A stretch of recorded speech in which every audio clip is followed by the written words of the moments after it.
So guess who stumbled upon a controversy? Hello fellow bookters, this is Gabby and today I'm coming to you with another book review. This time we're talking about Lies We Sing to the Sea by Sarah Underwood. And I started reading this book all happy, thinking, look at me smashing it. I opened Goodreads and all the comments are about this controversy, which I have heard about, but I didn't realize this was the book that it was all about, which is ironic. And we'll get into it in a second. Lies We Sing to the Sea is a new release from the author Sarah Underwood. So it's supposedly a retelling of the Odyssey of the 12 maidens that got hanged. I'm no history buff, so I don't know what the Odyssey is too much about. I just thought it was about Odysseus. It's about a curse put on Ithaca, where every year 12 maidens have been marked by Poseidon and then have to be killed, or his wrath will decimate the country. So we follow one of the girls who's to be sacrificed this year, Leto, and a prince called Matthias, who's the prince of the country, trying to find a way to stop this curse. It's a sapphic romance, and yeah, it had a bit of a stir on Twitter. So I actually have heard of this on Twitter, and I knew that there was an author that claimed to be retelling the Odyssey but has not read the Odyssey. So that's what I've heard about it, right? And I was like, that's weird, but I'm not gonna get too involved. I pick up this book. Behold, this is the book they were talking about. So let's talk about what the author actually said and whether I think it's a big deal, and then we're gonna get into the book and what I actually thought about the book. This whole thing came about because the author decided to do an interview and said some things that, to be fair, were a bit like, seriously? She was asked whether she read the Odyssey, and this is what she said. I read a lot of stories within the Odyssey because they're in things like Percy Jackson and those little books of mythology you get as a kid. But I actually started and finished writing without sitting down and reading the whole thing. I have various translations. There are parts that are very beautiful and readable, but it's so long and written in a prosy way that's kind of impenetrable. So Book Twitter does what Book Twitter does best, and it got angry. And you know what? I kind of get it. Like, I don't think it deserved the vitriol. Like, people were mad. Like, people were really mad at this offer. It blew over quickly, and I don't know if it impacted the book, but I can see on Goodreads that a lot of people's comments are about this comment she made and the fact that she appropriates Greek mythology, which I think is a whole separate issue. But I did think that it was really funny to be claiming to be retelling the Odyssey and then show your whole ass and say you didn't read the Odyssey because it was too hard to read. And people did make good points in the comments, all the reviews, that you read that school. I never read the Odyssey at school, but maybe some places you do. But anyway, I do think that if you take this approach of claiming that it's a retelling, you should read the original source. Then somewhere I've seen that the author apparently said that she's done rigorous research, but then she says she knows the Odyssey because she read the Percy Jackson books. It's not, Mafi ain't mad at nothing, you know? I think it's a stupid thing to say, like, I am no history buff.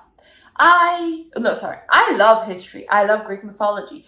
I love watching YouTube videos about it. I've never read the Odyssey. I don't know that much about the Odyssey. But if I were to write a book and then claim that it's a retelling of the Odyssey, I would read the Odyssey, or at least keep it to myself, you know? Don't telegraph to everyone in an interview that you didn't bother reading it, but you did this retelling and it's rigorously researched. Let's get real. I really don't know what the author was thinking, why that was a right call in any way.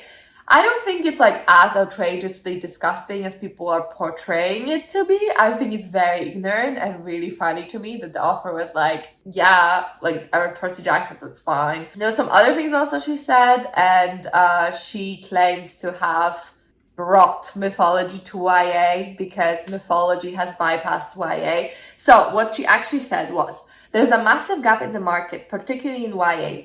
Larger mythology has bypassed YA, which is why it's quite fun because I love Greek mythology and YA. It's a little fun melding of my favorite things. So this offer is so out of touch with reality, and to me it's really funny because again, I don't even think it's worth calling it like a controversy. Like this offer came, said some stupid shit and like whatever. But seriously, mythology has bypassed YA? She didn't even say Greek mythology. She said mythology. Do you read? Have you been in the YA space at all? I didn't realize that this controversy was about this book because there's a YA mythology book coming out like every other week. Like there's so many of them. I did not clock the two together because it's such a common thing to do. I really don't understand what the author was thinking. To me, it's just so ignorant to be like, yes, I brought mythology to this whole genre. Look at me. I am patching up gaps in the demand, in the market. Look at me. I chose the most well-known and thought through and explored type of mythology, Greek. And I brought it to you people. You're welcome. Like, she's acting like it's some gem she uncovered. I thought that was really funny. Then she also did make some comments around lesbians didn't exist in Greek mythology or weren't as popular or whatever, but being gay was okay, but being lesbian wasn't. And I'm like, do you know where the word sapphic comes from? It's just to me, listen, I did not, in the end, I don't know if I let this affect the way I read the book. I read the book and then I read up on the controversy. I do think that the author was really ignorant to say all these things and thought a little bit too much of herself and her craft, because she was like, I'm bringing this whole thing and like I'm bringing lesbians to Greek mythology, I'm bringing mythology to YA, and I've not read the source material I'm retelling. But I think if you take this as a inspired by Odyssey, the book actually has some highlights, has some downsides. Let's talk about the actual book. Enough about the controversy. I did laugh a lot because this is like on the level of author drama. You have that author like pretending that she killed herself and then coming back. Absolutely freaking wild. And then you have an author telling an Odyssey without reading the Odyssey, which is just showing that she's a bit ignorant, you know? I hope the author learns from this. I hope that next book is a bit more researched, or at least silly comments aren't made. But let's talk about the actual book and what I thought about it. So let's start with writing. I gotta say, I wasn't really overtly inspired by writing. I think that something that really appeals to me about mythology, retellings, books inspired by myths, that it's usually is so flowery, and like I eat up flowery writing. Like I really love it. I love Madeline Miller. There was one Goodreads commenter that was also really mad with Madeline Miller. I don't know what Madeline Miller did. I don't know about that. But I've read Circe and I loved it. I've read Kaikei, which is another myth, not Greek, but myth retelling. Absolutely stunning. I loved it. I love reading about mythology. I mean, there's Korean mythology with Girl Who Fell Beneath the Sea. All the writing is just so rich and wonderful. And that's something that really, I think, sticks it all together for me when I think mythology is this purple, flowery, beautiful writing that makes me feel transported into these myths. That wasn't present here. It was very simple prose. It was good prose. Like I didn't think there was anything bad about it. It wasn't like not flowing. I did listen to the audiobook. I thought it was okay, but it didn't have that element of flowery, purpley writing that I really love in my retellings and my books in general. Like that's just the type of writing I like. Not everyone will, so I'm not saying it's a bad thing. I'm just saying if you go to mythology retellings for like beautiful flowery writing, not so much in this one. Plot. Okay, so I finished this book basically on the verge of tears, really touched by the ending, really thought the ending was good. So I gave it like 4 stars on Goodreads. I was like, my God, this book is so good. I don't know what people are talking about. But then I had like a day to think about it. And actually, the whole book was not the same standard. I would not say, at least. I think that the ending was really amazing and really well executed. The whole book was I was so in love with it as I was with the ending. Realistically, no. I had a good time with it, but I did not feel compelled to keep reading it. Like sometimes an audiobook will just suck me in so much. I'll be there like on my phone playing video games just so that I can listen to the audiobook. No, it wasn't the case with this one. Again, nothing bad about it. It just didn't grab me as much. But the ending was so good, and for me, it really worked. So that kind of convinced me almost that I liked the book more. And I do feel like the setting and the atmosphere wasn't particularly there, because I will tell you, I forgot that this was a myth retelling. I got into this book blind as a kite. I know it's high as a kite, but I was blind because kites don't have eyes either. I got into it knowing nothing. So when I got there and I was like, oh, there's a story, cool. And then they were talking about wearing kaftas and like tunics and stuff. And I was like, wait, this is not set in medieval times. And this is me being freaking stupid. Because of course, I knew like Ithaca and all of that. So like intellectually, somewhere in my head, I knew that this was set in ancient Greece. But on the vibes level, it didn't feel like it was set in, like there was nothing like reminding me that this is ancient Greece. Like I was just kind of like along for the ride, and I kept imagining them in these dresses that are like medieval, whatever, just like standard like fantasy garb is what I imagined. And all of a sudden I was like, wait, oh right, yes, this is ancient Greece. I forgot. And that happened quite a few times. I did nothing about it, just marked it as Greek to me too overtly, unless they were talking about Sparta, unless they were talking about Athens, or unless they were talking about Ithaca and Poseidon. Like, okay, those things, like, obviously, yes. But the vibes of it just felt very, like standard fantasy world, not Greek myth fantasy. What was I saying? Not Greek myth, gods and heroes kind of stuff. So that's just me. Maybe I'm a bit stupid. I know I'm stupid. So that's fine. I probably couldn't read the Odyssey either. But the vibes could have been a bit improved. There's something about it. I don't know. Like when you read Circe, you're like, you know where you are. You know you're ancient Greece, you know? But whatever.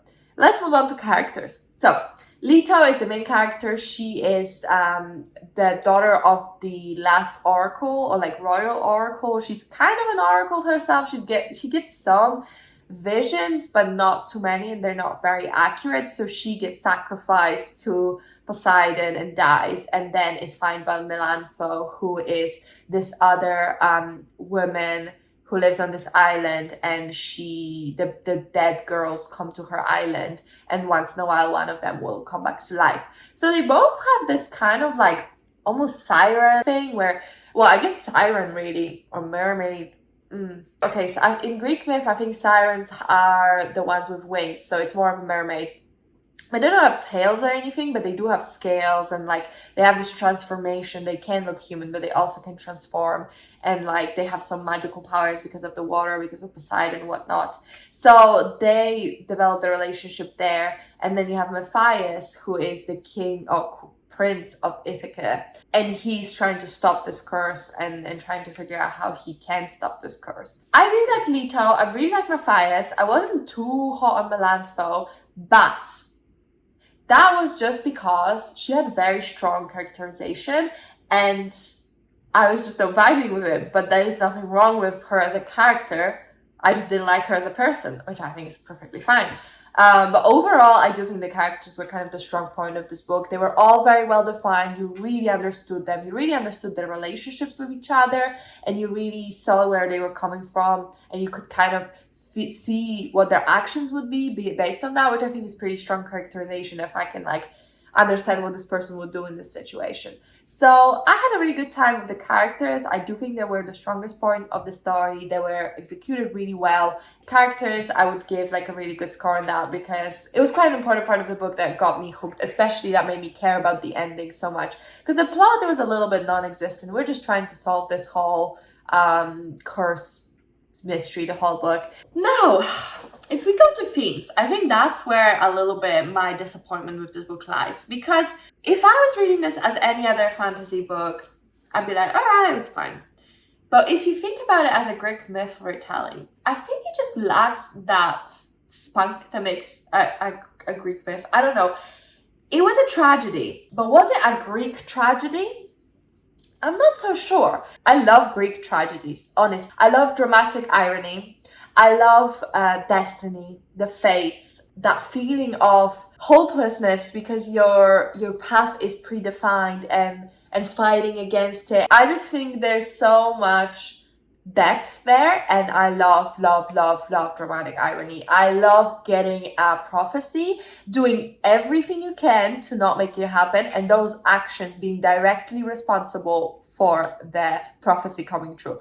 I eat that shit up. I love it. And that wasn't really present in this book. There was an element of an oracle, there was an element of visions, but I didn't feel like there was really that sense of dramatic irony. There was at one point where it was like, I guess maybe they were trying to do the irony thing, but it wasn't the dramatic irony. I'm not saying that every Greek myth has to have it. I'm just saying that I did not feel like this story had the elements that make Greek mythology Greek mythology. Where the tragedy comes from in a Greek myth is different than just being a plain old tragedy. Whereas I feel like this was a tragedy, but I don't know that it was a Greek one, like I already said, so I'm repeating myself at this point. But I do feel like it was lacking a certain je ne sais quoi. And I do think that's why I love stories by proper nerds that are so entrenched in the topic they're writing about that the deeper you go, the more you get. And I think the difficulty, I would imagine, with writing Greek myths is that everyone is so familiar with them, which on one hand could be good because you're supported by the amount of stuff people know and the context they have, and all of that really supports the reading of the text. But on the other hand, people know a lot, so you need to do a lot to impress people, and you need to know a lot to be able to outsmart or convince an average person. Whereas, with a mythology that's less commonly known in the Western world, so if there's Korean mythology, Chinese mythology, Indian mythology, it's not as familiar to Western readers, for example, so there's way more liberties you can take, but there's also way more you need to explain. So there's like give and take. In the end, I think this book was a 3-star. For me, a bit disappointing. I do think that it lacked, it could have done with a bit more research. It could have done with a bit more working on the craft of actually committing to the Greek tragedy aspect of it, Greek mythology. I think the author should not have said all those things, really. I mean, someone in the Goodreads comments said, claiming that you're the first person to do something is just never going to work out in your favor because it's 99.9% not true. And if it's really new, people will tell you. So I do think the author should learn from this. She seems like a lovely person. I've seen some interviews, like she seems really nice. But I do hope her next work either comes with less ignorant comments, with a bit more research and maybe slightly deeper diving into the topic, because I think this was a perfectly fine story. If you just take it as a story at its face value, it was absolutely fine, but I do not think it had those markers of elevation that I think a Greek mythology retelling can bring you. So that's it from me. I gave it 3 stars in the end. If that means anything to you, did I already say that? I really hope you enjoyed this video. Let me know, have you read this book? What do you think about the controversy? Do you think it's a big deal? Do you think it's silly? Let me know what you think, and thank you so much for watching. I really hope you enjoyed the video. If you did, if you could comment, like, and subscribe, I really appreciate it. It really helps me out. But that's it from me, and I'll see you in my next one. Bye!